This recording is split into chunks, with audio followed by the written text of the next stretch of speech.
스마트폰에 중독되지 않기 위한 방법으로 소개된 것 중에 특이한 것이 눈에 띄었습니다. 화면을 흑백으로 바꾸고 알림을 모두 꺼놓으라는 겁니다.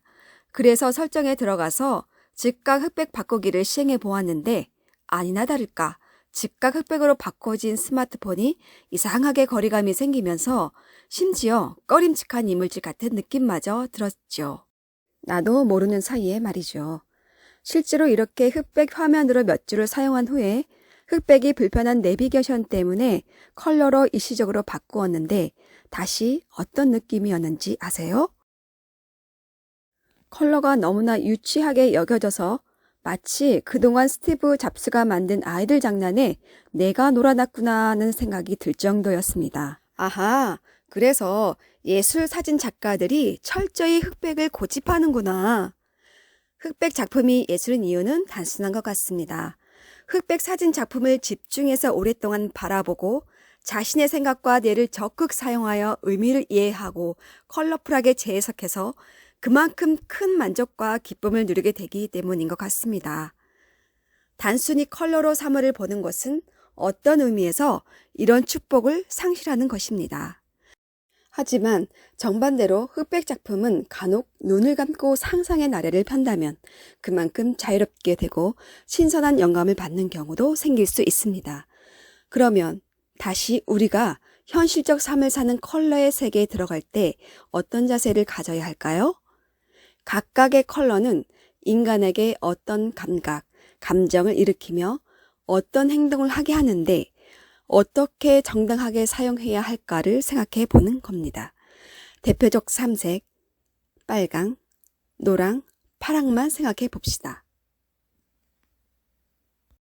빨간색, 보는 사람을 격정적, 경쟁적이 되게 하고 집중력을 상승시키고 빨간 공간에 머무는 사람을 어쩐지 계속 배가 고프고 목이 마르게 합니다.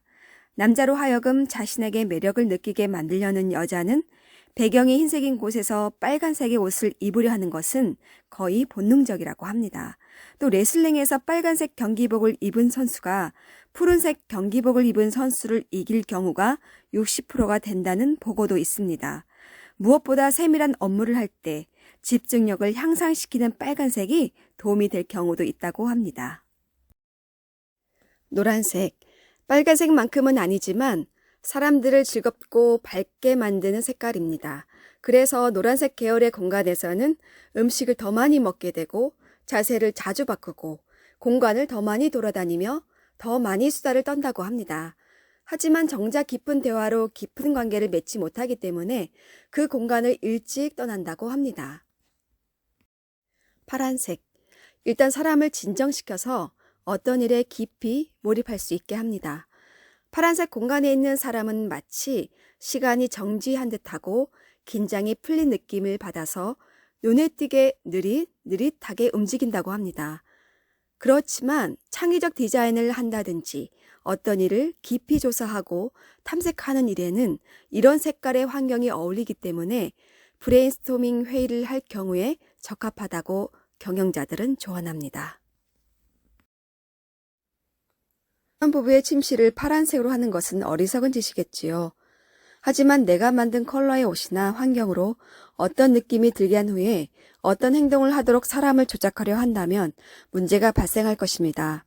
물론 다른 사람, 기업 단체가 컬러로 나를 조작하려는 것에 대해서 지혜롭게 대응하는 것도 많은 사람이 비비고 살아가는 도시 문화가 대세인 현대에는 꼭 필요할 것입니다.